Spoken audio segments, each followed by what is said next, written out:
বিষ্ণু ঈসা ইসলাম কখনো অলসতাকে উৎসাহিত করেন নাই, ভিক্ষাবৃত্তিকে উৎসাহিত করেন নাই, তিনি পরিশ্রমকে অ্যাপ্রিসিয়েট করেছেন। এক সাহাবী রাদিয়াল্লাহু তাআলা আনহু এসে বললেন, ইয়া রাসূলুল্লাহ, আমাকে কিছু দান করেন, আ'তিনি শাইআন। বিষ্ণু বললেন, তুমি ভিক্ষা করো, তোমার ঘরে কিছু নাই? সাহাবী বললেন, লা ইয়া রাসূলুল্লাহ, কিছু নাই। বিষ্ণু ঈসা ইসলাম আবার প্রশ্ন করলেন, কিছুই নেই? সে বলল, হ্যাঁ আছে। কি আছে? একটা জামা আছে, জামা, আর আছে একটা পানি খাওয়ার জগ। দুইটা জিনিস আছে, একটা কি আর একটা পানি খাওয়ার জগ। বিষ্ণু বললেন, দুইটা নিয়ে আস। সাহাবী রাদিয়াল্লাহু তাআলা আনহু জামার জগ নিয়ে এসে বিষ্ণু ঈসা ইসলামের হাতে দিলেন। বিষ্ণুনবী জামার জগটা ধরে বললেন, মাইয়াশতারি হাদাইন, কে আছো আমার সাহাবীদের মধ্যে এই দুইটা জিনিস কিনতে চাও? এক সাহাবী দাঁড়িয়ে বলল, ইয়া রাসূলুল্লাহ, ইয়া হাবিবাল্লাহ, আনা আশতারিহিমা বিদিরহাম। এই দুইটা জিনিস, একটা জামা, একটা পানি খাওয়ার জগ, আমি 1 দিরহাম দিয়ে কিনে নিতে চাই। পড়েন সুবহানাল্লাহ। বিশ্বনবী বললেন, 1 দিরহাম তো কম হয়ে যায়, 1 দিরহামের চেয়ে বেশি দিয়ে কেনার মতো যদি কেউ থাকে একটু হাত তোলো। মাইয়াজিদু আলা যালিক, এর চেয়ে বেশি দাম দিয়ে কেনার মতো কেউ আছো নাকি? আরেক সাহাবী হাত তুলে বললেন, ইয়া রাসূলুল্লাহ, ইয়া হাবিবাল্লাহ, আশতারিহিমা বিদিরহামাইন, আমি 1 দিরহাম নয়, আপনার সম্মানে 2 দিরহাম দিয়ে জিনিসগুলো কিনে নিতে চাই। 2 দিরহাম। বিষ্ণু বললেন, ওকে ফাইন, ডান, 2 দিরহামে বিক্রি হয়ে যাবে। দিয়ে দেওয়া হলো। 2 দিরহাম নিয়ে বিষ্ণু ঈসা ইসলাম ওই আগন্তুক ভিক্ষুক সাহাবীর হাতে দিয়ে বললেন, যাও, 1 দিরহাম দিয়ে তোমার পরিবার পরিজনদের জন্য খাবার কিনে নিয়ে যাও, আর 1 দিরহাম দিয়ে একটা কুঠার কিনে নিয়ে আসো। কি কিনে নিয়ে আসো? সবাই বলেন। কুঠার চিনেন আপনারা? কুঠার দিয়ে কি করে? গাছ কাটে। ওই সাহাবী 1 দিরহাম দিয়ে একটা কুঠার কিনে নিয়ে আসলেন। বিশ্বনবী সাল্লাল্লাহু আলাইহি ওয়াসাল্লাম নিজ হাতে ওই কুঠারের একটা হাতল লাগাই দিলেন। সুবহানাল্লাহ পড়তে পারলেন না মজা করে? হাতল ছাড়া কুঠার ধরা যায়? ধরা যায় না। বিশ্বনবী কাঠের একটা হাতল লাগাই দিলেন। এই হাতলটা দিয়ে বিশ্বনবী বললেন, try to imagine the attitude of the last messenger Muhammad sallallahu. He changed the world for the better and made us better creature. তার নাম কি? কি নাম?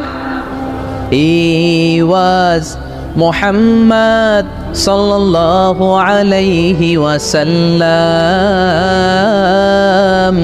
Muhammad, mercy upon mankind, teacher of all mankind, Abul Qasim, Ya Habibi, Ya Muhammad, Ya Shafi'i, Ya Muhammad, Khairu Khalqillahi Muhammad, Ya Mustafa, Ya Imam al-Mursalin, Ya Mustafa, Ya Shafi'al alamin. পড়েন সবাই।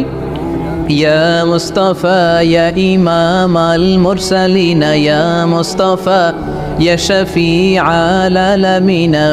He taught us to be just and kind, and to feed the poor and hungry, help the wafer and the orphan child, and to not be cruel and miserly. His speech was soft and gentle, like a mother stroking her child. His mercy and compassion were most radiant when his smile was Muhammad sallallahu alayhi wa sallam. Muhammad, mercy upon mankind, teacher of all mankind, Abul Qasim, Ya Habibi, Ya Muhammad, Ya Shafi'i, Ya Muhammad, Khairu Khalqillahi Muhammad. পড়েন সবাই। Ya Mustafa, Ya Imam al-Mursalin, Ya Mustafa, Ya Shafi'al alamin, Ya Mustafa, Ya Imam al-Mursalin, Ya Mustafa, Ya Shafi'al alamin, Muhammad. সুবহানাল্লাহ পড়েন। হি ওয়াজ মুহাম্মদ সাল্লাল্লাহু আলাইহি ওয়াসাল্লাম। বিশ্বনবী নিজ হাতে ওই সাহাবীর কুঠারের ভেতরে একটা হাতল লাগাইয়া দিলেন। ঘটনা মনে আছে নাকি নাশিদ শুনে ভুলে গেছেন? ঘটনা মনে আছে সবার? তিনি হাতল লাগাই দিলেন আর বললেন, যাও, গায়ে শক্তি আছে, তাগড়া যুবক, এই কুঠার নিয়ে জঙ্গলে যাও, জঙ্গলে যে কাঠ কাটো, লাকড়ি বানাও, বাজারে যে বিক্রি করো। লা ইয়াহতাতিবা আহাদুকুম হাজমাতান ফি যাহরিহি খায়রুম মিন আই ইয়াসআলা আহাদান ফায়ু'তিয়াহু আও ইয়ামনাহু। যাদের গায়ে জোর আছে, শক্তি আছে, পরিশ্রম করে লাকড়ির বোঝা পিঠে নিয়ে বাজারে বিক্রি করা অনেক ভালো কারো কাছে হাত পাতার চেয়ে। কারণ তুমি হাত পাতলে লোকজন তোমার দিতেও পারে, নাও দিতে পারে, কিন্তু পরিশ্রম কখনো বৃথা যায় না। What is the moral of the story? রাসূল সাল্লাল্লাহু আলাইহি ওয়াসাল্লামের এই প্রফেটিক স্টোরি থেকে আমাদের শিক্ষা কি? বিশ্বনবী বললেন, যাও, কাঠ কেটে নিয়ে আসো। লা উরিদু আন আরাকা 15 আইয়াম, সামনের 15 দিন আমি যেন আমার চোখ দিয়ে তোমার আমার আশেপাশে ঘুরঘুর করতে না দেখি। সাহাবী চলে গেলেন, কাঠ কাটতে আরম্ভ করলেন, বাজারে বিক্রি করতে আরম্ভ করলেন। 15 দিনের ব্যবধানে 10 দিরহাম নিয়ে বিশ্বনবীর দরবারে ওই সাহাবী হাজির হয়ে গেলেন। 10 দিরহাম নিয়ে হাজির হয়ে গেলেন। এসে বললেন, ইয়া রাসূলুল্লাহ, ইয়া হাবিবাল্লাহ, আমি আর দরিদ্র নাই, আমি আর ভিক্ষা করি না, আমি নিজের পায়ে দাঁড়িয়েছি, আমি স্বাবলম্বী হয়েছি, আমি অন্যান্য খেটে খাওয়া মানুষের মতো এখন উপার্জন করে আমার ফ্যামিলির চাহিদা মিটাই। পড়েন সুবহানাল্লাহ। What is the moral of the story? এই প্রফেটিক স্টোরি থেকে আমাদের জন্য শিক্ষা হচ্ছে, বিশ্বনবী সাল্লাল্লাহু আলাইহি ওয়াসাল্লাম চাইলেই ওই 2 দিরহাম দিয়ে বলতে পারতেন, যাও, এটা দিয়ে খাবার কিনে খাও। দুপুরবেলা খাইতো, রাত্রেবেলা আবার যাকাতের লাইন ধরতো। কথা কন? তার মানে বিশ্বনবী সাল্লাল্লাহু আলাইহি ওয়াসাল্লাম কাজের প্রতি উৎসাহিত করেছেন। 2 নম্বর লেসন বা শিক্ষা হচ্ছে, বিশ্বনবী সাল্লাল্লাহু আলাইহি ওয়াসাল্লাম পার্মানেন্ট সলিউশন করে দিয়েছেন, স্থায়ী সমাধান। ঠিক কিনা? আমরা প্রায় যাকাতের শাড়ি দেই, লুঙ্গি দেই, আছে না নাই? আলহামদুলিল্লাহ, আপনাদের গাজীপুরে বোধহয় এগুলো নাইটাই, এখানে নাই, আছে। যদি থেকে থাকে এই ট্র্যাডিশন আপনারা বন্ধ করবেন। যাকাতের শাড়ি বলতে কোনো শাড়ি নাই, যাকাতের লুঙ্গি বলতে কোনো লুঙ্গি নাই। কারণ যাকাতের শাড়ি আর যাকাতের লুঙ্গি যদি আপনি বিতরণ করেন আর সামান্য সয়াবিন তেল আর চাল ডাল যদি আপনি প্যাকেট করে দিয়ে দেন, তাহলে 1 মাস পরে আবার যে সে আরেক জায়গায় যাকাতের লাইনে দাঁড় হয়ে যাবে। চিল্লা এখন, ঠিক কিনা? এজন্য আপনাকে পার্মানেন্ট সলিউশনের ব্যবস্থা করতে হবে। আমি সব জায়গায় বলি যে প্রতিটি জেলার বিজনেস ম্যাগনেট যারা আছেন তারা সবাই মিলে একটা যাকাত ম্যানেজমেন্ট প্ল্যাটফর্ম গড়ে তুলুন। সেখান থেকে এমনভাবে যাকাত দিন যাতে মানুষ স্বাবলম্বী হতে পারে। স্বাবলম্বী বানানোর জন্য, দারিদ্র বিমোচনের জন্য যাকাত এসেছে, যাকাতের শাড়ি লুঙ্গি বিতরণের জন্য নয়। আর যাকাতের শাড়ি এত পাতলা, মশারি কি পাতলা, এর চেয়েও পাতলা। দেখছেন কখনো? এটারে একবার ধোয়ার পরে দ্বিতীয়বার পরা যায় না। একবার ধোয়ার পরে শাড়ির দিকে তাকাইলে শাড়ি আমনের দিকে বেশকি মেরা থাকবো। কথা বলেন, ঠিক কিনা? এইভাবে শাড়ি লুঙ্গি দেয়া যাবে? এভাবে তো শাড়ি লুঙ্গি বিতরণ করলে যারা লাইন ধরে যাকাত নিতে আসলো, এই আল্লাহর বান্দাদেরকে অপমান করা হয়। আর আল্লাহ বললেন, ওয়ালাকাদ কাররামনা বানি আদম, আমি পুরো বানি আদমকে সম্মানিত করেছি। ফেরেশতার সম্মান বেশি না মানুষের? বুঝে শুনে বললেন, কার? তুমি মাটির আদমকে প্রথম সৃষ্টি করিয়া ঘোষণা করিয়া দিলে শ্রেষ্ঠ বলিয়া, তাই তো নূরের ফেরেশতা করে আদমকে সেজদা। সুবহানাল্লাহ পড়েন। তাই তো নূরের ফেরেশতা করে আদমকে সেজদা, সবার চেয়ে সম্মান দিলে মাটির আদমকে। পড়েন, আল্লাহু আল্লাহু তুমি জাল্লে জালালুহু, শেষ করা তো যায় না গে তোমার গুণগান। আল্লাহু আল্লাহু, সুবহানাল্লাহ পড়েন। আহা, মানুষের মর্যাদা সবচাইতে বেশি। এজন্য যাকাত যারা নিতে আসে তাদেরকে অপমান করা যাবে না। এর কারণ যাকাত দিয়ে আপনি কোনো করুণা করেননি, বরং ওরা যাকাত নিয়ে আপনাকে এই ফরজ ইবাদত করার সুযোগ করে দিয়ে আপনার প্রতি করুণা করে গিয়েছে। আওয়াজ করে বলেন, ঠিক কি না? অনেকে মনে করে আমি যাকাত দিয়ে আমি মনে দয়া করছি, আমি মনে হয় করুণা করছি। আচ্ছা, যারা গরিব ওরা যদি যাকাত না নেয় ওর সমস্যা আছে? নিমু না যাকাত, কিন্তু আমি যদি বলি দিমু না, আমার খবর আছে না নাই? আমার জন্য দেয়া ফরজ, ওর জন্য নেয়া ফরজ না।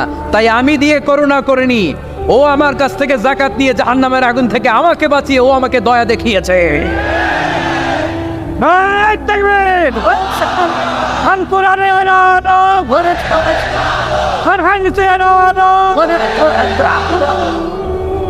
এজন্য যাকাত দারিদ্র বিমোচনের জন্য। কিভাবে যাকাত দিবেন? আপনি যাকাতের টাকা দিয়ে খেয়াল করবেন, একটু ক্রস চেক করে নিতে হবে, ডবল চেক করে নিতে হবে। যেই ফ্যামিলিতে যাকাত দিবেন কর্মক্ষম উপার্জনের মতো করতে পারে এরকম ছেলে আছে কিনা, থাকলে ওর একটা অটো রিক্সা কিনে দেন, সিএনজি কিনে দেন, ওই সিএনজি চালিয়ে ওর ফ্যামিলিটা দিব্যি চলে যাবে, ঠিক কিনা? ওর একটা অস্ট্রেলিয়ান গাভী কিনে দেন, ওই গাভীর দুধ বিক্রি করে ফ্যামিলিটা স্বাবলম্বী হয়ে যাবে, ঠিক কিনা? লক্ষ্মীপুরে আমি ওয়াজ করলাম, বলল হুজুর আমরা এভাবে একটা যাকাত ম্যানেজমেন্ট প্ল্যাটফর্ম গড়ে তুলেছি, এখানে আমরা টাকা জমিয়ে জমিয়ে আমাদের এলাকার যে সমস্ত ছেলেগুলো কর্মক্ষম, তাদের ঘরে টাকা পয়সা নাই, আমরা যাকাতের টাকা দিয়ে ওদেরকে প্রবাসী বানিয়ে দেই, বিদেশে পাঠিয়ে দেই। ওর কষ্ট অর্জিত সম্পদ দিয়ে ওর ফ্যামিলি এখন দেদারসে চলছে, কোনো যাকাতের লাইনে যে তারা নিজেদেরকে আর অপমান বোধ করছে না। এইভাবে যাকাত দিতে হবে। দিলটার একটু খোলেন, হাতটার একটু খোলেন, তাহলে হৃদয়টারে খুলে দিবে কে? দে যাকাত, দে যাকাত তোরা দে রে যাকাত, দে যাকাত, দে যাকাত তোরা দে রে যাকাত, তোর দিল খুলবে পরে আগে খোলো খাত, দে যাকাত, দে যাকাত তোরা দে রে যাকাত। পড়ে না আমিন? এই যাকাতের মাধ্যমে আমরা আমাদের বাংলাদেশকে স্বাবলম্বী করতে চাই। রাজি আছেন সবাই? সংঘবদ্ধ প্রচেষ্টায় যাকাত আদায় করতে রাজি আছেন? বিশ্বনবী সাল্লাল্লাহু আলাইহি ওয়াসাল্লাম চাইলেই 2 দিরহাম দিয়ে বিদায় করে দিতে পারতেন, কিন্তু বিশ্বনবী সাল্লাল্লাহু আলাইহি ওয়াসাল্লাম তাকে কাজের প্রতি উৎসাহিত করলেন, পার্মানেন্ট সলিউশন দিলেন। এজন্য অলসতার সাথে ইসলামের কোনো সম্পর্ক আছে? আওয়াজ করে বলেন, অলসতার সাথে সম্পর্ক আছে? অলসতাকে যেন আজকে আমরা কি বলে দিছিলাম? বইলা গেছি? আরো জোরে। অলসতাকে আজকে আমরা নো বলে দিচ্ছি, আমরা কর্মক্ষম। আরে অলস তো হয় মুনাফিকেরা, অলস হয় কারা? وَإِذَا قَامُوا إِلَى الصَّلَاةِ قَامُوا كُسَالَى يُرَاءُونَ النَّاسَ وَلَا يَذْكُرُونَ اللَّهَ إِلَّا قَلِيلًا। সুবহানাল্লাহ পড়েন। মুনাফিকরা যখন নামাজে দাঁড়ায় অলস হয়ে দাঁড়ায়, সোজা হয়ে দাঁড়ায় না। মসজিদে নববীর কাতারগুলোর মধ্যে মুমিনদের সাথে যখন মুনাফিকেরা দাঁড়াতো, অলসের মতো দাঁড়াতো, দেয়ালের মধ্যে হেলান দিয়ে দাঁড়াতো। এরকম আছে না অনেকে অলস? কিন্তু আমরা যারা মুমিন, আমরা নামাজে দাঁড়ালে কি আমাদের হৃদয়ে অলসতা আসে নাকি হৃদয়টা সজীব হয়ে ওঠে? আমাদের হৃদয়কে নামাজে দাঁড়ালে সজীব করে দেয় কে? কিন্তু শাইতানু আলা কাফিয়াতি রাসি আহাদিকুম ইযা হুয়া নাম। আমরা যখন রাতে ঘুমোতে যাই, শয়তান আমাদের মাথার পিছনে অলসতার 3টা গিট মারে। কি মারে? এই যে রশি দিয়ে এরকম বাঁধে, যে এটারে গাজীপুরে আপনারা কি বলেন? গিট্টু? হ্যাঁ, গিট্টু। আচ্ছা, তো শয়তান আমরা যখন ঘুমোতে যাই আমাদের মাথার পেছনে অলসতার 3টা গিট্টু মারে। আমরা যখন ঘুম থেকে উঠে ফাইনিস্তাইকাযা ওয়া যাকারাল্লাহ, ঘুম থেকে ওঠার দোয়া পড়ে আলহামদুলিল্লাহিল্লাযী আহইয়ানা বা'দা মা আমাতানা ওয়া ইলাইহিন নুশুর, আমরা ঘুমালে 3টা গিট্টু মেরে শয়তান একটা মন্ত্র পড়ে দেয়, আলাইসা লাইলুন তাওয়িলুন ফারকুদ। আরে ঘুমা, অনেক লম্বা রাত। আরে ঘুমা, অনেক লম্বা রাত। আরে আরামসে ঘুম মার, অনেক লম্বা রাত। এই মন্ত্র পড়ে 3টা গিট মারে। আমরা যখন ঘুম থেকে উঠে ঘুমের দোয়া পড়ে ফেলি, একটা গিট্টু খুলে দেয় কে? আবার ঘুম থেকে উঠে দোয়া পড়ার পরে ফাইদা তাওয়াদ্দা ইনহাল্লাত উকদা, ওয়াশরুমে ঢুকে ইস্তেনজা করে যখন আমরা ওযু করে ফেলি, অলসতার 2য় গিট্টু খুলে দেয় কে? ফাইন সাল্লাত ইনহাল্লাত উকদা, ওযু করার পরে মুসাল্লা বিছিয়ে যখন নামাজের জন্য দাঁড়িয়ে যায়, অলসতার 3 নাম্বার গিট্টুটাও খুলে দেয় কে? ফাসবাহা নাশীতান তাইয়িবান নাফস, he become enthusiastic, he become very active, he become very energetic। Bishnu Islam বললেন তখন সে এনার্জেটিক হয়ে ওঠে, অ্যাক্টিভ হয়ে ওঠে, সজীব হয়ে ওঠে। তাহলে সালাত আমাদেরকে অলস বানায় না, সালাতে আমরা সজীব হই। সালাতে অলস হয় যারা মুনাফিক, তারা চিল্লায় বলেন ঠিক কি না? এজন্য বিষ্ণু বললেন কাজে লজ্জা নাই, আমি কাজ করে খাই। মা বাসাল্লাহু নাবিয়ান ইল্লা রাআল গনাম। বুখারীর বর্ণনায় বিশ্বনবী বললেন, পৃথিবীর বুকে এমন কোন নবী নাই যেই নবীকে দিয়ে আল্লাহ ছাগল চড়ায় নাই। সুবহানাল্লাহ পড়েন। মা বাসাল্লাহু নাবিয়ান ইল্লা রাআল গনাম, ছাগল চড়ায় নাই এমন কোন নবী পৃথিবীতে আসে? সাহাবারা বললেন, ইয়া রাসূলুল্লাহ, বলেন কি, আপনিও আপনিও আপনিও ছাগল চড়িয়েছেন? বিষ্ণু বললেন, নাম নাম, আমিও। ওয়া ইন্নী কুনতু আরআহা আলা কারারিতি আহলি মক্কা, আমি তো অল্প কিছু পারিশ্রমিকের বিনিময়ে মক্কা শহরের লোকদের ছাগলগুলো চড়িয়ে দিতাম। সুবহানাল্লাহ বলতে অনেক কষ্ট হয়েছে। বিশ্বনবী ছাগল চড়িয়ে খেতেন। কি নবী ছিল আমার! আহা, এত সুন্দর মানুষ, এত পরিচ্ছন্ন মানুষ, ছাগল চড়াতেন। অহংকার করতেন না, বিশ্বনবীর অহংকার ছিল না। সুবহানাল্লাহ পড়েন। শুধু কি বিশ্বনবী? সব নবীকে দিয়ে আল্লাহ ছাগল চড়িয়েছেন। কারণ ছাগল হচ্ছে খুব টেরা একটা প্রাণী, তাই না? ছাগল এত টেরা, ছাগলের গলার রশি ধরে যদি আপনি ডানে টান দেন, এটা কোন দিকে যাবে? বায়ে টান দিলে, সামনে টানলে, পিছনে টানলে পারা যায় কিছু? ভাবলেন সারা সপ্তাহ ব্যস্ত থাকি, আজকে আমার ছুটি, আমিও গোসল করি, এটারও গোসল করাই। রশি ধরে আপনি পুকুরে নামাবেন, এটা ওর বাপের কিরা এমনি দাঁড়াবে, ঠিক কি না? ওরে টেনে নামানো যায় না। এর কারণ ওর নাম কি? কথা কয় না। এজন্য আমরা বলি, পাগলে কি না কয়, ছাগলে কি না খায়। ও বুঝে না তো, ওর ভালো চাইলে ও বুঝতে চায় না। আল্লাহ বুঝাতে চাইলেন, নবীরা ছাগল চড়াও, সবচেয়ে টেরা প্রাণী। ছাগল চড়ায় তোমাদেরকে ট্রেনিং পিরিয়ড শেষ করছি, কারণ এরপরেও ছাগলের চেয়ে আরেকটা টেরা প্রাণী আছে, মানব জাতি, এদেরকে চড়াইতে হবে। যদিও মানুষ আশরাফুল মাখলুকাত, কিন্তু মানুষের মধ্যে ছাগলের চেয়ে টেরা কিছু আছে না নাই? উলাইকা কাল আনআম বাল হুম আদাল, এরা ছাগল নয়, এগুলো ছাগলের চেয়েও নিকৃষ্ট। চিল্লায় বলেন ঠিক কি না? এমন কোন নবী নাই যেই নবী ছাগল চড়ায় নাই। সুবহানাল্লাহ পড়তে হবে। সব নবীরা কাজ করে খেয়েছেন। সাইয়েদনা আদম আলাইহিস সালাম, ইব্রাহিম আলাইহিস সালাম চাষাবাদও করেছেন। সাইয়েদনা মুসা আলাইহিস সালাম চাষ করেছেন। দাউদ আলাইহিস সালাম নিজ হাতে বর্ম বানিয়েছেন, ছুরি বানিয়েছেন। আওয়াজ করে পড়েন সুবহানাল্লাহ। তাহলে কাজে কোনো লজ্জা আছে? লজ্জা কিসে? আর আজকের মাহফিল থেকে অলসতাকে আমরা কি বলে দিয়েছি? কাজের সময়, নামাজের সময় কাজে কোনো লজ্জা নেই। বিশ্বনবী সাল্লাল্লাহু আলাইহি ওয়াসাল্লাম কাজ করে খেতে বলেছেন। প্রিয় ভাইয়েরা, বেশিরভাগই এখানে ফ্যাক্টরি ওয়ার্কার। আপনারা হাত তুলে আমাকে জানান দিয়েছেন শুরুতে, কর্মজীবী মানুষদেরকে বিশ্বনবী এত ভালোবাসতেন, মেহনতি মানুষদেরকে এত পছন্দ করতেন। বিদায় হজের ভাষণেও বাদ যায়নি মেহনতি মানুষদের কথা। তিনি বলেছেন, খবরদার খারাপ আচরণ করবে না, নিজেরা যা খাবে তাদেরও তা খাওয়া, নিজেরা যা পড়বে তাদেরকেও তা পড়াবে। আতুল আজিরা আজরাহু ক্বাবলা আইয়াজিফা আরাকু, সুনানি ইবনে মাজার হাদিস। শ্রমিকের ঘাম শুকিয়ে যাওয়ার আগে তার পারিশ্রমিক দিয়ে দাও। আবার বিশ্বনবী বললেন, খবরদার, সালাসাতুন আনা খাসমুহুম, কিয়ামতের দিন 3 শ্রেণীর ব্যক্তির বিরুদ্ধে আমি আল্লাহ নিজে মামলা দায়ের করবে। এক শ্রেণীর ব্যক্তি হচ্ছে রাজুলুন ইস্তাওফা আজিরান, ইস্তাআজারা আজিরান ফাস্তাওফা মিনহু ওয়া লাম ইউতি আজরা, যে ব্যক্তি শ্রমিক ভাড়া করে কাজ করালো কিন্তু তার টাকা দেয় নাই, তার পারিশ্রমিক দেয় নাই। আল্লাহ বলেন, কিয়ামতের দিন তোর বিরুদ্ধে আমি দাঁড়াবো। I will be against you in the day of judgement. কেউ তোরে কিয়ামতের দিন সাহায্য করে ছুটাতে পারবে? এজন্য খবরদার, শ্রমিকদের সাথে খারাপ আচরণ করবেন না। আবার শ্রমিক ভাইরাও যারা আছেন, আপনাদের ডিউটি যত ঘন্টা ঠিক তত ঘন্টাই পালন করতে হবে, তা না হলে কিন্তু আপনাদের উপার্জন হালাল হবে না।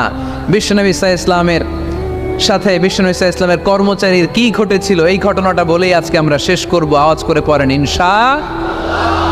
আমরা অনেকে মাইক পেলে বড় বড় ভাষণ দেই, কাজের মেয়েদের সাথে খারাপ আচরণ করবেন না, শ্রমিকদের অধিকার, নারীদের অধিকার, বড় বড় এরকম বক্তব্য আছে না নাই? বিশ্বনবী শুধু শ্রমিকদের অধিকারের কথা বক্তব্যের মধ্যে সীমাবদ্ধ রাখেন নাই, ওনার ব্যক্তিগত জীবনেও এগুলো পাবেন। বিশ্বনবী সাল্লাল্লাহু আলাইহি সাল্লামের অ্যাপয়েন্ট করা শ্রমিক, ওনার দাস, ওনার কর্মচারী সাহাবীর নাম ছিল আনাস রাদিয়াল্লাহু তাআলা আনহু। কি নাম ছিল? উনি বিশ্বনবীর ব্যাপারে কি কমেন্টস করছে আমরা শুনে আজকের আলোচনার ইতি টানবো। আওয়াজ করে পড়তে হবে সাধারণত কর্মচারীরা মালিকের বিরুদ্ধে ভালো কথা বলে ইল্লা মাশাল। অনেক মালিক আছে অনেক ভালো, তাদের ব্যাপারে আবার ভালো বলে। সাধারণত কারো ব্যাপারে যদি আপনি তথ্য নিতে চান, আপনি তার ওয়াইফের কাছ থেকে তথ্য নেন, তার কর্মচারীর কাছ থেকে নেন, তার বাড়ির দারোয়ান থেকে নেন, তার ঘরের কাজের মহিলার কাছ থেকে নেন, তার ড্রাইভারের কাছ থেকে নেন, তাহলেই তার ব্যাপারে আসল সব তথ্য বের হয়ে আসবে। দেখুন বিশ্বনবীর কর্মচারী বিশ্বনবীর ব্যাপারে কি বলে। সাহাবীর নাম সবাই বলতে হবে, সাহাবীর নাম রাদিয়াল্লাহু তাআলা আনহু। উনি বললেন বিশ্বনবী যখন মক্কা থেকে মদিনায় হিজরত করলেন, হাজার হাজার মদিনাবাসী বিশ্বনবীর সাথে দেখা করতে গেল। যারাই দেখা করে সবাই বিশ্বনবীর হাতে কিছু না কিছু হাদিয়া দেয়। যারাই দেখা করে হাতে করে বিশ্বনবীর হাতে কিছু না কিছু দিয়ে দেয়। সুবহানাল্লাহ পড়ে। তাহাদাও তাহাব্বু, একে অপরকে হাদিয়া দিবেন, মহব্বত বাড়াই দিবে কে? হাজব্যান্ড স্ত্রীকে গিফট করবেন, স্ত্রী আবার হাজব্যান্ডকে গিফট করবেন, বন্ধু বন্ধুকে গিফট করবেন, গার্লফ্রেন্ড আবার বয়ফ্রেন্ডের গিফট করতে যায় না। তাহলে ভেজাল আছে না নাই? চেক এন্ড ব্যালেন্স করতে হবে। আমি প্রায় বলি ভালোবাসবেন জায়গা মতো, স্ত্রীকে ভালোবাসলেও সওয়াব আছে না নাই? স্ত্রীর সাথে অন্তরঙ্গ সময় কাটালেও সওয়াব আছে না নাই? কিন্তু এই সময় যদি শালীর সাথে কাটান, ঝামেলা আছে না নাই? ভাবির সাথে কাটালে ভেজাল আছে না নাই? যারাই বিশ্বনবীর সাথে দেখা করে সবাই বিশ্বনবীর হাদিয়া দেয়। সাইয়েদনা আনাস রাদিয়াল্লাহু তাআলা আনহু বর্ণনা করেন, আমার আম্মা যেন দেখা করতে আসলেন আমাকে নিয়ে, আমি ছোট্ট আনাস। আমার আম্মা জান দেখলেন লাম ইউবকি রাজুলুন ওয়ালা ইমরাআতুন মিনাল আনসার ইল্লা আতহাফাকা বিতুহফাতিন ইয়া রাসূলুল্লাহ। আমার আম্মা এসে বলে, ও রাসূলুল্লাহ, মদিনার যারাই আপনার সাথে দেখা করতে আসলো সবাই এসে আপনারে হাদিয়া দেয়। ওয়া ইন্নী লা আকদিরু আলা মা উতহিকুকা বিহি, ও নবী আমার তেমন কোনো সাধ্য নাই যে আমি আপনারে হাদিয়া দেব, আমার কাছে কোনো টাকা পয়সা নাই। ছোট্ট ছেলে আনাস নিয়ে এসে বলল, ইয়া রাসূলুল্লাহ, মদিনার সব লোকের আপনার সাথে দেখা করে আর হাদিয়া দেয়, আমি গরিব মানুষ, আমি আপনারে কি হাদিয়া দেব গো নবী? আমার তো হাদিয়া দেওয়ার মতো কিচ্ছু নাই। ইল্লা ইবনি আদা, আমার নার্ছেরা দন, আমার কলিজার টুকরা সন্তান এই আনাস ছাড়া আমি আমার কলিজার টুকরা সন্তান আনাস রেই আপনারে হাদিয়া দিয়ে দিলাম। খুদ আদা ইয়া রাসূলুল্লাহ, আমার সন্তান আনাসকে আপনি নেন। ইয়াখদুমুক মা বাদালাক, সে যদ্দুর পারে আপনারে খেদমত করবে। সাইয়েদনা আনাস বলেন, সেদিন থেকে আমি বিশ্বনবীর খাদেম। কি আর খেদমত করব, নবীর মেসওয়াক এনে দেই, জামা এনে দেই। 10 বছর খেদমত করার পরে বিশ্বনবীর খাদেমের মুখে শুনুন বিশ্বনবী কেমন আচরণ করতেন সাইয়েদনা আনাস রাদিয়াল্লাহু তাআলা আনহুর সাথে। সাইয়েদনা আনাস বলেন, খাদিমতু রাসূলুল্লাহি 10 সিনিন, 10টি বছর আমি আমার বিশ্বনবীর পেয়ারা নবীর খেদমত করলাম। ফামা দারাবানি, একদিনের জন্য বিশ্বনবী আমার গায়ে হাত তোলে নাই। পড়েন সুবহানাল্লাহ। ওমা সাব্বানি, একদিনের জন্য আমার গালি দেয় নাই, বকা দেয় নাই। ওমা আবাসা ফি ওয়াজহি, একদিনের জন্য বিশ্বনবী বিরক্তির চেহারা নিয়ে আমার দিকে তাকায় নাই, ব্রু কুচকে এরকম আমার দিকে তাকায় নাই। আমরা রেগে গেলে বিরক্ত হলে কি করি? আমাদের ব্রুগুলো কুচকে যায়। আনাস রাদিয়াল্লাহু তাআলা আনহু বললেন, একদিনের জন্য আমারে পিট্টি দেয়া তো দূরের কথা, আমাকে পিটানি দেয়া তো দূরের কথা, আমাকে মারে নাই, আমাকে গালি দেয় নাই, কোনোদিন আমার দিকে বিরক্তির সাথে তাকায় নাই। ওয়ালা ক্বালা লি লিমা সানাআতা ওয়ালা লিমা লা সানাআতা, কোনোদিন এও বলে নাই আনাস এটা কেন করলা, ওইটা কেন করো নাই। চিৎকার করে পড়েন সুবহানাল্লাহ। এজন্য বিশ্ব নবীর মতো আমাদেরকে আমাদের শ্রমিকদের সাথে, অধীনস্থ কর্মচারীদের সাথে আচরণ করতে হবে। রাজি আছি তো সবাই? এন্তেকালের আগে বিশ্বনবী সাল্লাল্লাহু আলাইহি সাল্লাম 2টা কথা বললেন। কয়টা? 1 নম্বরে বিষ্ণু ঈসা ইসলাম বললেন আসসালাত, আসসালাত, নামাজ, নামাজ, উম্মতেরা নামাজ, নামাজ ছেড়ে দিও না। 2 নম্বরে বিশ্বনবী বললেন ওয়ামা মালাকাত আইমানুকুম, খবরদার অধীনস্থ কর্মচারীদের সাথে খারাপ আচরণ করো না। আমরা খুব দুঃখের সাথে লক্ষ্য করেছি, পত্রপত্রিকায় এসেছে, মানবাধিকার কর্মী, নারী আন্দোলনের কর্মী মাইক পেলে বড় বড় ভাষণ দেয়, আপনারা কর্মীদের সাথে ভালো আচরণ করবেন, কাজের মেয়েদের সাথে ভালো আচরণ করবেন, কিন্তু ওদের বাড়িতে এই কাজের মেয়েরা নির্যাতিত হয়, চিল্লায় বলেন ঠিক কিনা? আহা, পত্রিকার রিপোর্ট দেখে অবাক লাগে। খুন্তি দিয়ে চুলায় লোহা গরম করে পিঠে শেক মেরেছে, এরকম আছে না নাই? বিশ্বনবী সাল্লাল্লাহু আলাইহি সাল্লাম বলেছেন, খবরদার, কিয়ামতের দিন তাদের বিরুদ্ধে আল্লাহ মামলা দায়ের করবে। আমরা যেন কখনো আমাদের অধীনস্থ কর্মচারীদের সাথে খারাপ আচরণ না করি। আল্লাহ তুমি তৌফিক দাও, আমরা পড়ি আমিন।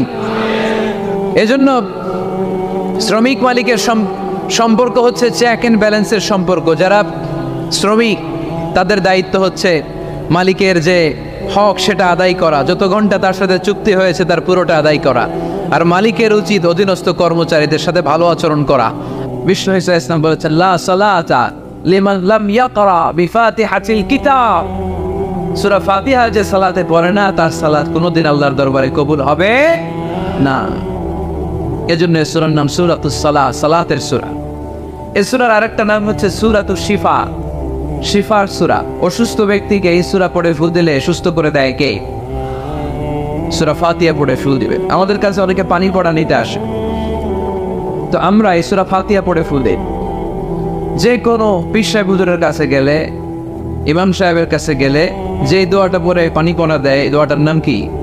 সূরা ফাতিহা। দেখবেন হুজুর সব কথা বলতেছে আওয়াজ করে, দোয়াটা ফিসফিস করে পড়ে, কারণ আপনি শুনে ফেলাইলে হুজুরের খাওয়া নাই, ঠিক কিনা? এজন্য আমাদের কাছে আসলে আমরা জিজ্ঞেস করি, কি হয়েছে? পেটে ব্যথা। কার? আপনার? কয় না, আমার বউয়ের। তো পানি পড়া দেয়, সব কথা আওয়াজ করে বলে, দোয়াটা করে ফিসফিস করে। কারণ ওই গোবর যদি ফাঁস হয়ে যায়, আমার কাছে কেউ আসবে না। আজকের পাকুল দিয়ার ময়দানে সব গোবর ফাঁস, ঠিক কিনা? নিজেরাই রুকিয়া করব, নিজেরাই ঝাড়ফুঁক করব। আর ঝাড়ফুঁকটা বেশি নিবেন আব্বা আমার কাছ থেকে। আব্বারে বলবেন, আব্বা ওযু করে আসছেন, নামাজ করবেন, সূরা ফাতিহা পড়ে একটু ফুল দিয়ে দেন। আম্মারে বলবেন, আম্মা আপনি তো এখন ওযু করে নামাজ করবেন, আমার মাথায় একটু হাত দিয়ে ফুল দিয়ে দেন। আল্লাহর কসম, গোটা বিশ্বের সবগুলো বিশ্বায় হুজুর কোরআন খতম দিয়ে গ্লাসের এক গ্লাসের পানিতে ফুল দিবে, আর আরেক গ্লাসে আপনার আব্বা শুধু বিসমিল্লাহ বলে ফুল দিবে। মুহূর্তে আপনার আব্বার দোয়াটা আরশে উঠে যাবে। বাবা মারে চিনল না, দোয়া নিতে জানলো না। অনেক দেখেছে এরকম, প্রতি বছর উমরা করে, বাপরে ভাত দেয় না, মারে ভাত দেয় না। ঘরে মা বাবার রেখে তুমি কাবা ঘরে যে আল্লাহরে খোঁজো, কপাল পোড়া, ঠিক কিনা? এজন্য আব্বা আম্মার কাছ থেকে দোয়া নেবেন, এই রুকিয়াটা করবেন। পাকন দিয়ার ভাইয়েরা, আল্লাহ রাসূল সাল্লাল্লাহু আলাইহি ওয়াসাল্লাম আয়াতুল কুরসি পড়ে ফুল দিতেন নিজের গায়ে। সূরা ইখলাস, সূরা ফালাক, সূরা নাস 3 কুল পড়ে ফুল দিতেন। সূরা ফাতিহা পড়ে ফুল দিতেন। এগুলো পড়ে হাত দুটো মিলাবেন, হাতে ফু দিয়ে মাথা থেকে পা পর্যন্ত মাসাই করবেন। It's a protection from your Lord. জিন ভূতের আসর, ব্ল্যাক ম্যাজিক, জাদুটোনা, বান মারা, এগুলো আছে নাকি বাটন দিয়ায়? কি বলেন এগুলো আপনারা? বান মারে? হ্যাঁ, ঝাড়ু মারে, দারু, জাদু, ঝাড়ু, জাদু, ঝাড়ু, যাই হোক, তো এগুলো কিন্তু মারে, বান মারে, জাদু টোনা করে, ব্ল্যাক ম্যাজিক করে। এগুলো থেকে আমাদের সোনামণিদেরকে আমরা প্রোটেকশন করাবো কিভাবে? ওদেরকে শিখাই দিব। সূরা ফাতিহা পড়ে, আয়াতুল কুরসি পড়ে, 3 কুল পড়ে তুমি হাতের মধ্যে ফু দিবা। ফু দিয়ে মাথা থেকে পা পর্যন্ত তুমি নিজেই মাসেজ করবা। তোমাকে প্রোটেকশন দিবে কে? আল্লাহ রাসূল সাল্লাল্লাহু আলাইহি ওয়াসাল্লাম বলেছেন, মান ক্বারাআ আয়াতাল কুরসি দুবুরা কুল্লি সালাতিন মাকতুবাতিন লাম ইয়ামনা'হু মিন দুখুলিল জান্নাতি ইল্লাল মাউত। প্রত্যেক ফরজ সালাতের পরে যে ব্যক্তি আয়াতুল কুরসি তেলাওয়াত করবে, তার জান্নাতে যাওয়ার ক্ষেত্রে আর কোনো ব্লক বা বাধা নাই, একটা জিনিস ছাড়া, সেটা হচ্ছে মরণ, মৃত্যু। লোকটা মরে না তাই জান্নাতে যায় না, মরলেই জান্নাতি। এজন্য আজকে থেকে সূরা ফাতিহা বেশি বেশি পড়বেন। তো সাইয়েদনা আবু সাঈদ আল খুদরি রাদিয়াল্লাহু তাআলা আনহু বর্ণনা করেন, আমরা একবার মরুভূমিতে সফর করছিলাম, হঠাৎ দেখলাম মানুষের জটলা ডিঙ্গিয়ে ভেতরে যেয়ে দেখি এক লোক শুয়ে আছে, আর অন্য লোকেরা মন্ত্র করে ফু দিচ্ছে। উল্টা পাল্টা মন্ত্র করে ফু দেয় না? সুমন্তর সু, কালী কুত্তার গু। আমরা ছোটবেলায় শুনতাম, বাচ্চারা এরকম ছুমন্তর ছুমন্তর ছুমন্তর ছু, কালী কুত্তা। এগুলো পরে ওরা মন্ত্র পড়তো। তো উনি যে দেখলেন কি কি মন্ত্র পড়ে এই লোককে ফু দিচ্ছে, উনি বললেন কি হয়েছে? সবাই বললো আমাদের নেতা সাইয়্যিদুল হাই, হাইমানি গোত্র, এই গোত্রের নেতা সাপ কামড় দিয়েছে, বিষে এমন নীলাভ হয়েছে, দেখো মনে হয় মারা যাবে, কি করা যাবে? তোমরা কি কোনো রুকিয়া ঝাড়ফুঁক জানো? উনি বললেন জানি। তাহলে আসো একটু ঝাড়ফুঁক করো। উনি বললো শর্ত আছে, আমাদেরকে ছাগল দিতে হবে, এক পাল ছাগল। আরেক বর্ণনায় এসেছে 30টারও অধিক ছাগল। সবাই বলল আমাদের নেতা, এর যদি কিছু হয়ে যায় আমরা নেতৃত্ব শূন্য হয়ে যাব, ছাগল লাগুক আর উট লাগুক, তুমি আসো। বাড়ি বাড়ি যে ছাগল এনে, ছাগল রেডি। সাইয়েদনা আবু সাঈদ আল খুদরি রাদিয়াল্লাহু তাআলা আনহু পড়তে আরম্ভ করলেন, আলহামদুলিল্লাহি রাব্বিল আলামিন আর-রাহমানির রাহিম মালিকি ইয়াউমিদ্দিন ইয়্যাকা না'বুদু ওয়া ইয়্যাকা নাস্তাঈন اهدنا الصراط المستقيم صراط الذين أنعمت عليهم غير المغضوب عليهم ولا الضالين। পড়েন আমি। উনি এটা পড়ে ফু দিলেন। ফু দিতে দেরি, মুহূর্তের মধ্যে সোয়া লোকটা বসে গিয়েছে। আবার ফু দিছে, এবার দাঁড়াই গেছে। আরেকবার ফু দিছে, হাঁটতে শুরু করছে, একেবারে সুস্থ। সবাই তো অবাক, টাসকি খেয়ে গেছে। আবু সাঈদ আল খুদরি রাদিয়াল্লাহু আনহু বলে, টাসকি পরে খাও, আগে ছাগল দাও। কারণ ছাগল দেওয়ার কন্ডিশন ছিল না, ওরা ছাগল নিয়ে আসছে। সাইয়েদনা আবু সাঈদ আল খুদরি রাদিয়াল্লাহু তাআলা আনহু আনন্দে এবার ছাগল নিয়ে সাহাবাদেরকে নিয়ে রওনা। প্রতিমধ্যে লেগেছে প্রচন্ড ক্ষুধা, তখন তারা কয়েকটা ছাগল জবাই করে খেয়েছে। খাওয়ার পরে পেট যখন ঠান্ডা, তখন ব্রেন সচল। উনি চিন্তা করতে আরম্ভ করলেন, হায় রে, কোরআন দিয়া ঝাড়ফুঁক করে যে ছাগল নিয়ে আসলাম, ওটা যে খাইলাম, এই ছাগল নেওয়া জায়েজ হয়েছে কিনা এই মাসালা তো নবীরে জিজ্ঞেস করি নাই, কিন্তু ছাগল তো অলরেডি পেটে যে আওয়াজও, কি করা? মদিনাতে যে জিজ্ঞেস করবো। মদিনায় যেই আল্লাহ রাসূল সাল্লাল্লাহু আলাইহি ওয়াসাল্লামের দরবারে যে জিজ্ঞেস করলেন, ইয়া রাসূলুল্লাহ, এমন এমন ঘটনা, ঝাড়ফুঁক করে আমরা ছাগল এনেছি, এটা কি জায়েজ হয়েছে? আল্লাহ রাসূল সাল্লাল্লাহু আলাইহি ওয়াসাল্লাম বলে, জায়েজ হয়েছে মানে? অবশ্যই জায়েজ হয়েছে, কোরআনের দাম বাড়ায় দিয়ে আসছো মিয়া। ছাগল কিছু থাকলে আমার ঘরে পাঠায়। সুবহানাল্লাহ পড়তে বলে না? ওয়ালাকাদ আতাইনাকা, বুখারীর হাদিস, ওয়ালাকাদ আতাইনাকা সাবআম মিনাল মাসানি ওয়াল কুরআনুল আযীম। নবী হে, নিত্য পাঠনীয় সপ্তবাক্য দিয়েছি, যেই দোয়া পড়ে ফু দিতে দেরি অসুস্থ ব্যক্তি সুস্থ হতে দেরি হয়। এজন্য আল্লাহ ইরশাদ করেন, অনুনাজ্জিলু মিনাল কুরআনি মা হুয়া শিফাউ ওয়া রাহমাতুল লিল মুমিনিন ওয়া লা ইয়াজিদুয যালিমিনা ইল্লা খাসারা। এই কোরআনকে আমি শিফা হিসেবে নাযিল করলাম, এই কোরআনকে আমি রহমত হিসেবে নাযিল করলাম, এই কোরআনকে আমি তোমাদের জন্য হেদায়েত হিসেবে নাযিল করলাম। তোমাদের কোরআন রহমত এনে দিবে, বরকত এনে দিবে, শিফা এনে দিবে, কিন্তু জালেমদেরকে কিছু এনে দিবে না। ঠিক কি না? ওয়ালা ইয়াজিদিল যালিমিনা ইল্লা খাসারা। জালিমদের অকল্যাণ করবে, জালিমদের কল্যাণ নাই এই কোরআনে। জালিম যদি হেদায়েতের নিয়তে কোরআন পড়ে তাহলে কল্যাণ পাবে, তা না হলে কল্যাণ পাবে না। তো এখন থেকে আমরা যদি অসুস্থ হয়ে যাই, যেই সূরাটা পড়ে আমরা ঝাড়ফুঁক করবো, সূরাটার নাম আরো জোরে বলেন, ফাতিহা। এই সূরাটা কোরআনের ধারাক্রম অনুসারে 1 নম্বর সূরা, নাম্বার 1। কয় নাম্বার? 1 নম্বর। এই সূরাটা মক্কাতুল মুকাররমায় নাযিল হয়েছে, তাই এটি মাক্কি সূরা। কি সূরা? মাক্কি সূরা। এই সূরার আয়াত সংখ্যা 7টি। কয়টি? এবার আমি প্রশ্ন করব, আপনারা উত্তর করবেন আওয়াজ করে। সূরার নাম, ক্রমিক নাম্বার, আয়াত সংখ্যা। সূরাটা মাদানী। কি সূরা? মনে থাকবে তো? আসলে প্রতিদিন এই সূরাটা পড়ি, এই সূরাটার তাৎপর্য কি, মর্মবাণী কি আমাদের জানার দরকার আছে না? কিন্তু আমরা অনেকেই জানি না। জানি আরব বিশ্বে দেখবেন, ওনারা যখন তারাবির সালাত পড়ে, আযাবের আয়াত আসলে কাঁদে। পাকুন দিয়ে আপনারা কাঁদেন? জান্নাতের আয়াত আসলে দরাজ গলায় তেলাওয়াত করে। আপনারা কি করেন? আমরা করি না। কারণ ওনারা কি পড়ছেন সেটা তাৎপর্য আর মর্মবাণী ওনারা অনুভব করছেন। গত বছরের আগের বছর না গত বছর আমি হজে শাইখ আব্দুর রহমান সুদাইসির পেছনে নামাজ পড়লাম।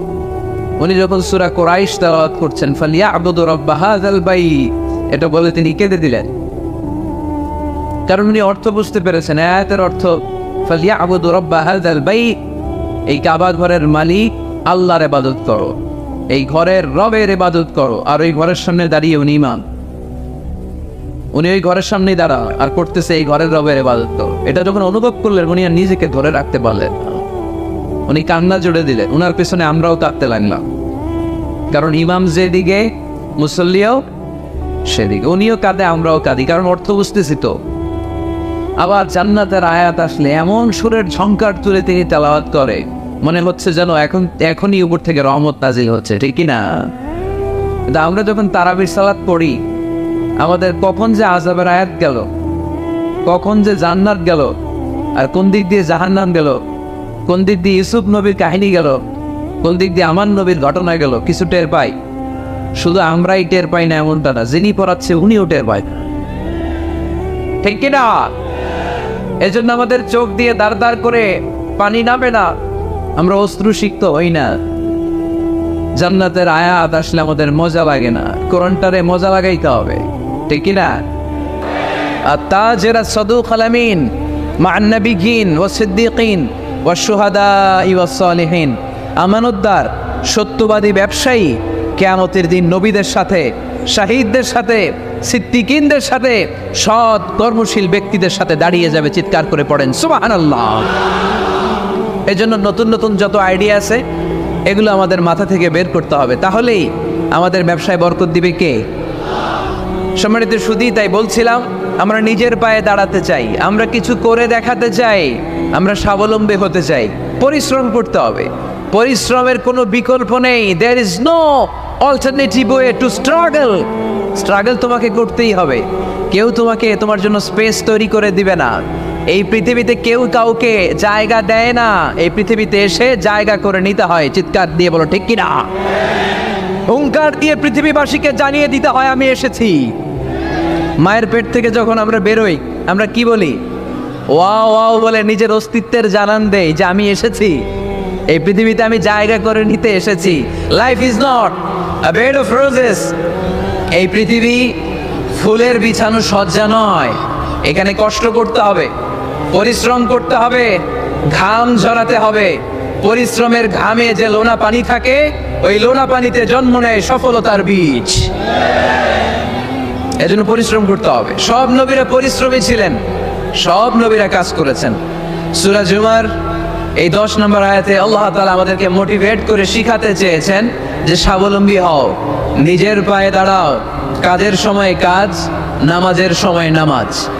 আজকে এই স্লোগানটা এই মাহফিলের শুরুতে, মাঝখানে, শেষে বারবার বলে আমরা মুখস্থ করে নিয়ে যাব। কাজের সময় সবাই বলেন নাই তো? সবাই বললে তো এই প্যান্ডেল কাঁপতে শুরু করবে। কাজের সময় এইভাবে আওয়াজ করতে হবে, পারা যাবে? নামাজের সময়, কাজের সময়, নামাজের সময়, সিনেমা দেখার সময় দেখা যাবে না? কাজের সময়, নামাজের সময়, এটা মনে থাকবে? মুখস্থ করা যাবে তো? আল্লাহ রাব্বুল ইজ্জা সূরাতুল জুমার 10 নম্বর আয়াতে মূলত আমাদেরকে এই মেসেজটাই দিতে চেয়েছেন। কাজের সময় কাজ, নামাজের সময়।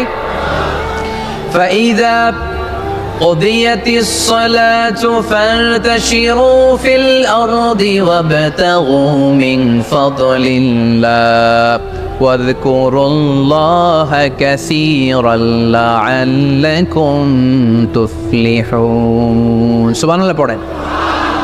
আল্লাহ বললেন যখন তোমাদের নামাজ শেষ হয়ে যায়, ফাইদা কুদিয়াতিস সালাত, যখন সালাত শেষ হয়ে যায়, ফান্তাশিরু ফিল আরদি, জমিনে ছড়িয়ে পড়ো, ওয়াবতাগু মিন ফাদলিল্লাহ, আল্লাহর দেয়া ফজল তালাশ করো, রিজিক তালাশ করো। ওয়াযকুরুল্লাহা কাসীরান, আল্লাহর জিকির বেশি বেশি করো। লাআল্লাকুম তুফলিহুন, তোমাদেরকে সফল বানায়া দিবে কে? সিস্টেমটা খেয়াল করেন। ফাইদা কুদিয়াতিস সালাহ, যখন সালাত শেষ, ফান্তাশিরু ফিল আরদ, when you are done with your salah, spread out to your workplace. তোমার কাজের জায়গায় চলে যাও। নাকি মসজিদে বসে থাকবেন? নামাজ শেষে কি করতে হবে? কাজের জায়গায় চলে যেতে হবে। এটা ইসলামের নিয়ম, এটা বিশ্বনবীর সুন্নাত, এটা আল্লাহর দেয়া পদ্ধতি। ফাইদা কুদিয়াতিস সালাতু, যখন সালাত শেষ হয়ে যাবে, ফান্তাশিরু ফিল আরদ, জমিনে ছড়িয়ে পড়ো। আবতাগু মিন ফাদলিল্লাহ, আল্লাহর রিজিক তালাশ করো। জমিনের মধ্যে আল্লাহর ফাদাল আছে, রিজিক আছে, এই রিজিকগুলো তালাশ করো।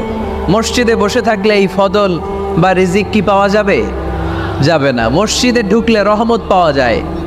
গাজীপুরের ভাইয়ের আওয়াজ তুলে বলেন, মসজিদে ঢুকলে কি পাওয়া যায়? এজন্য মসজিদে যখন আমরা ঢুকি, কোন পা দিয়ে ঢুকি? ডান পা দিয়ে ঢুকেই আমরা বলি আল্লাহুম্মা ফতাহলি আবওয়াবা রাহমাতিক। O Allah, open for us the door of your mercy. Allah আমাদের জন্য আপনার সব রহমতের দরজাগুলো খুলে দেন। কারণ মসজিদে ঢুকলেই রহমত দেয় কে? আর মসজিদ থেকে যখন বের হই তখন রহমত নয়, তখন পাওয়া যায় ফদল। যে ফদলের কথা আল্লাহ ইয়াতে বললেন, আবতাগু মিন ফাদলিল্লাহ, এই ফদল মানে হচ্ছে রিজিক। তাই মসজিদ থেকে যখন বেরোই, কোন পা দিয়ে বেরোই? আর কি দোয়া পড়ি? আওয়াজ করে বলেন, আল্লাহুম্মা ইন্নী আসআলুকা মিন ফাদলিক, মানে হে আল্লাহ, আমি আপনার কাছে আপনার ফদল চাই, রিজিক চাই। দুনিয়ার কেউ রিজিক দিতে পারে না, রিজিক দিতে পারে কে? এই রিজিক আমি আপনার কাছে চাই। আবার আল্লাহ বললেন, হুয়াল্লাযী জাআলা লাকুমুল আরদা যালুলান ফামশু ফী মানাকিবিহা ওয়া কুলু মির রিজকি ওয়া ইলাইহিন নুশুর। তিনি তো এমন সত্তা যিনি তোমাদের জন্য জমিনটারে বানিয়েছেন সাহালাতুল মাসালিক, সহজে হাঁটা যায়, চলা যায়, চারা বীজ রোপণ করা যায়, চাষাবাদ করা যায়। আল্লাহ বললেন, জমিনের আনাচে কানাচে ঘুরে বেড়াও, জমিনের মধ্যে তোমাদের জন্য রিজিক রেখে দিয়েছে কে? এই জমিনের সব জায়গায় রিজিক আছে। আপনি জমিনের পাহাড়ে যাবেন, পাহাড়েও রিজিক আছে। জানেন পাহাড়ে কি চাষ হয়? হ্যাঁ, জুম চাষ হয়। বাংলাদেশের পাহাড়ে জুম চাষ হয়, আর মালয়েশিয়ার পাহাড়গুলোতে সব চাষ হয়। মালয়েশিয়া একটা জায়গা আছে ক্যামেরুন হাইল্যান্ড, ভাই গেছিলেন নাকি? ৬,০০০ ফিট উপরে, ঠান্ডা, প্রচণ্ড ঠান্ডা। আমি প্রায়ই যাই, ওখানকার চা বাগানের স্নিগ্ধ হাওয়া আমাকে টানে খুব, বাতাসটা খুবই ক্লিন, ভাল লাগে। ওই ক্যামেরুন হাইল্যান্ডে ৬,০০০ ফিট উপরে ওরা করেছে ফুলের বাগান, ফলের বাগান, চায়ের বাগান, স্ট্রবেরির বাগান, মধুর চাষ করে।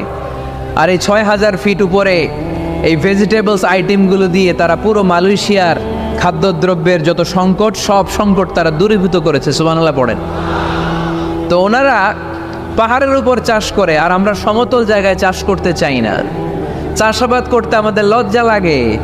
কি লাগে? যুবক ভাইয়েরা, কাজে কোনো লজ্জা নেই। কাজে কি নেই? পরিশ্রমে লজ্জা নেই। লজ্জা হচ্ছে অলসতায়, লজ্জা হচ্ছে অকর্মণ্যতায়। আমরা কাজ করে খেতে চাই, পরিশ্রম করে খেতে চাই। রাজি আছো সবাই? এখন অনেকে রুফ গার্ডেনিং করে। রুফ গার্ডেনিং মানে ছাদের, বাসার ছাদের উপরে কি সুন্দর পেঁপে গাছ, আম গাছ। আমি নিজে দেখেছি, নিজেরা খায়, আশেপাশের প্রতিবেশীদের সবাইকে দেয়, বাজারে বিক্রিও করে। নিউ আইডিয়া, রুফ গার্ডেনিং করো। তারপর একসাথে হাঁসের চাষ হয়, পানিতে হাঁসগুলো ভেসে বেড়ায়, আর নিচে মাছের চাষ হয়। এরকম অনেক যুবক আছে যারা এগুলো করে করে স্বাবলম্বী হয়েছে। আমরা এগুলো করতে চাই না, আমাদের লজ্জা লাগে। আমাদের হোটেলের মেসিয়ারি করতে লজ্জা লাগে, ছোট্ট ফুচকার দোকান দিতে আমাদের লজ্জা লাগে, কিন্তু বিশ্বনবীর ছাগল চড়াতে কোনো লজ্জা লাগতো না। কাজে কোনো লজ্জা আছে? লজ্জা কিসে তাইলে? অলসতায়। আওয়াজ করে বলো, লজ্জা কিসে?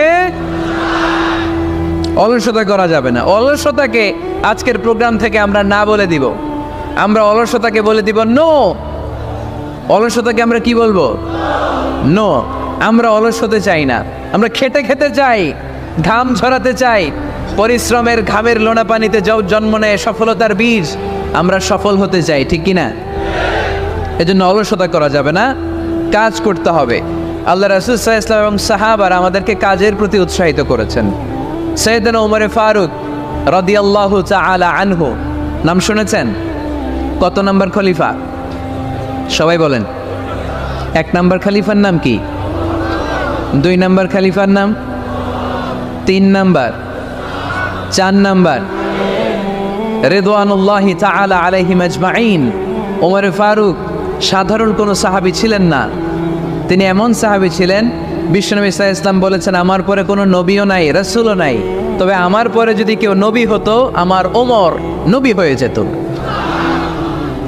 বিশ্বনবী বলছেন লা নবিয়্যা বা'দি ওয়ালা রাসূলা, আমার পরে কোনো নবী নাই, রাসূল নাই। লাউ কানা বা'দি নাবিয়্যুন লাকানা উমর, তবে আমার পরে যদি নবী হওয়ার কোয়ালিটি আমার কোনো সাহাবীর মধ্যে থেকে থাকে, আমার ওমরের মধ্যে সেই কোয়ালিটি আছে। প্রভু তুমি বলেছ রাসূল দেবে না, বলনি দেবে না ওমর, বলনি দেবে না হামজা তারি, খালিদ বিজয়ী সমর। প্রভু তুমি বলেছ রাসূল দেবে না, বলনি দেবে না ওমর, বলনি দেবে না হামজা তারি, খালিদ বিজয়ী সমর। প্রভু তুমি বলেছ রাসূল দেবে না। সুবহানাল্লাহ পড়েন।